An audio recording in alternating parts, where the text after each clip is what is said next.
बिस्मिल्लाहिर्रहमानिर्रहीम। अस्सलाम वालेकुम स्टूडेंट्स। डगलस मिलॉक जो है उसका ज़िंदगी को देखने का अंदाज़ कैसा था, और शायरी का मकसद भी यही होता है कि जब आप उससे पढ़ते हैं तो आपको पता लगता है कि शायर ज़िंदगी को कैसे देख रहा है, कैसे वो लाइफ को एक्सप्लेन कर रहा है। और डगलस मिलॉक जो है उसकी शायरी भी जो है उसकी अपब्रिंगिंग से जो है वो फूटती है। अपब्रिंगिंग से मुराद ये है कि जिस किस्म के माहौल में वो पला बढ़ा, उसी माहौल से जो है उसकी शायरी जो है वो वाबस्ता है। जैसा कि यहाँ पर लिखा है कि वो अ, मिशिगन की एक शहर मस्केगॉन के अंदर जो है पैदा हुआ, और it was a place as a centre of lumbering. Lumbering या लॉगिंग कहते हैं वहाँ पर बड़े-बड़े दरख्तों को काटना, क्योंकि वहाँ पर जो है कश्ती बनाने की सनत भी थी, जहाज़ बनाने की सनत थी, और वहाँ की वुड जो थी वो जाती थी मुख्तलिफ इलाकों में। तो लंबरिंग और लॉगिंग वहाँ पर बहुत ज़्यादा होती थी कि लोग जो थे वो दरख्त काट रहे हैं और बड़े-बड़े दरख्तों को जो है वो लोड कर रहे हैं ट्रकों के ऊपर, और उसके बाद जो है उनको फर्नीचर या दूसरे कामों के लिए जो है भेजा जा रहा है मुख्तलिफ जगहों पर। तो he is also known as a brother millock and lumberman's poet. और लंबरमैन्स पोइट से मुराद ये है कि लंबरमैन जो था वहाँ का एक रिसाला था, एक मैगजीन था, और ये उसका एडिटर भी था। तो इसकी शायरी वहाँ पर छपा करती थी, तो लिहाजा इसको लंबरमैन्स पोइट भी कहा जाता है। 1877 में ये पैदा हुए और 1938 में इनका इंतकाल हुआ। और गुड टिम्बर, जैसा कि मैंने यहाँ पर लिखा है कि it is a metaphor of a person who becomes a great person by bravely facing and overcoming the challenges of life in the way of executing his duties। कि इंसान के जो फ़राइज़ हैं, उसके जो एम्स हैं, उसकी जो ड्यूटीज़ हैं, जब आप उनको अदा करते हैं तो you have to face so many challenges, और जब आप उनको ओवरकम करते हैं, उनको आप ब्रेवली फेस करते हैं, तो तब आपको अल्लाह ताला जो है वो एक अज़मत देता है। So let's go through the poem.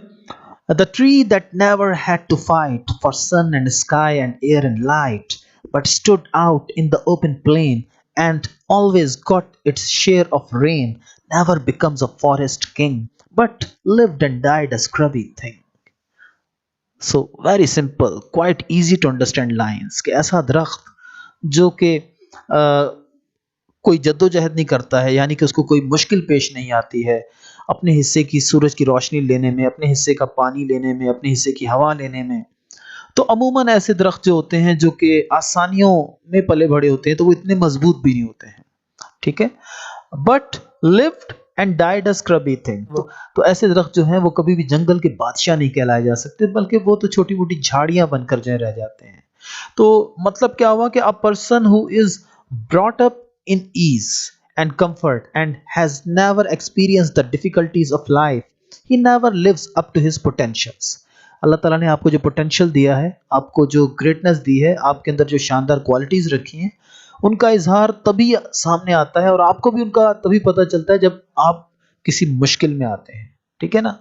तो जैसा कि कहा गया है कि खुदा तुझे किसी तूफान से आशना कर दे कि तेरे बहर की मौजों में इस्तराब नहीं, फिराग मुमकिन नहीं तुझे किताब से कि तू किताब ख़्वाह है मगर साहिब किताब नहीं। अब साहिब किताब होना क्या हो गया स्टूडेंट्स, कि जब आप अपने कारनामे जो हैं दुनिया में रकम करवाते हैं, आप जब अपनी यानी कि अज़मत जो है ना वो दुनिया पर साबित करते हैं हार्ड वर्क करके, दूसरों की बातें पढ़ पढ़ के जो इंस्पायर होना और दूसरों के लेक्चर सुन सुन के इंस्पायर होना, this is not sufficient.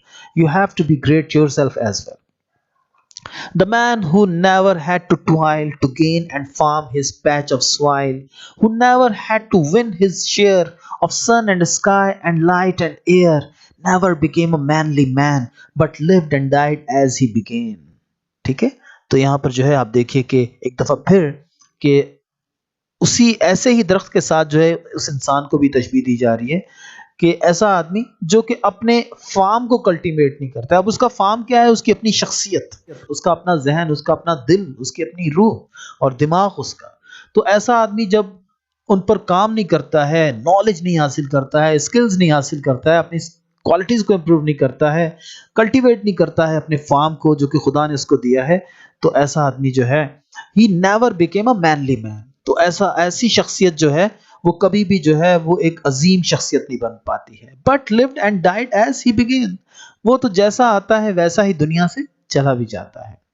Good timber does not grow with ease, the stronger wind the stronger trees, the farther sky the greater length, The more the storm, the more the strength. By sun and cold, by rain and snow, in trees and men good timbers grow. ठीक है, तो in trees and men good timbers grow. तो यही जो है बिल्कुल मिसाल जो है गुड टिम्बर की है, कि वो टिम्बर जिससे कि कुछ बनाया जा सकता है, यानी कि जो कि बड़े बड़े जहाज बनाने में काम आती है टिम्बर, और वो टिम्बर जो कि इमारतें बनाने में काम आती है, और यानी कि उसका मसरफ जो है उसको लोग संभाल के रखते हैं। तो वैसे ही खुदा भी जो है उन्हीं लोगों को संभालेगा जो कि अपनी अजमत को या अपनी ग्रेटनेस को जो है दुनिया में साबित करके आएंगे। वो लोग जो कि दुनिया में यानी कि एक अपने पोटेंशियल के मुताबिक नहीं जिएंगे और उस नेकी को जो है ना लेवल को जो है वो अचीव नहीं करेंगे जो कि खुदा चाहता था या जो कि वो कर सकते थे, तो they will also be thrown away, जैसे कि हम बेकार चीजों को फेंक देते हैं। तो इस लाइन में बताया जा रहा है कि the greater the aim, the greater the challenges and the greater the success, कि जितना बड़ा एम होगा उतने ही बड़े चैलेंजेस आपके सामने आएंगे और उतनी ही बड़ी कामयाबी और अजमत अल्लाह आपको देगा। Where the thickest lies the forest growth, we find the patriarchs of both, and they hold counsel with the stars, whose broken branches show the scars of many winds and much of strife. This is the common law of life. ठीक है, कि where the thickest lies the forest growth, कि जहां पर जो है बहुत ज्यादा दरख्त घने हो जाते हैं, where the trees in the jungle are in great quantity, we find the patriarchs of both. तो वहां पर जो है हमें इन दोनों के पैट्रियार्क्स नजर आते हैं। पैट्रियार्क्स से मुराद क्या है? फोर फादर्स, बड़े बूढ़े बुजुर्ग, वो लोग जिनसे कि कोई नस्ल चली। तो अमूमन जो था वो मिशिगन के उस इलाके में जहाँ पर ये दरख्तों की कटाई हो रही होती थी, तो वहां पर जो है घने जंगलों में जो है लोग भी काम कर रहे होते थे। तो ये उस तरफ इशारा है कि there we find the patriarchs of both, वहां पर जो है हमें ऐसे ही मजबूत इरादे वाले लोग भी नजर आते हैं और ऐसे ही मजबूत दरख्त भी नजर आते हैं। And they hold the council with the stars. अब यहाँ पर क्या मतलब हो गया इसका, to hold the council with the stars? देखिए स्टार जो है, जैसा कि मैंने यहाँ पर लिखा है कि stars are the high and as the stars are high and shiny, so are their thoughts and aims, कि जैसे सितारे बुलंद होते हैं तो वैसे ही उनके ख्यालात भी जो हैं वो बुलंद होते हैं और शाइनी होते हैं। whose broken branches show the scar, जिनकी टूटी हुई ब्रांचेस जो हैं वो स्कार्स को शो करती हैं, उन निशानात को शो करती हैं। किन निशानात को शो करती हैं? Of many winds and much of strife, कि उन्होंने जो है तूफानों का डट के मुकाबला किया, झक्कड़ों का डट के मुकाबला किया और बड़ी बड़ी आंधियों के सामने जो है वो डटे रहे।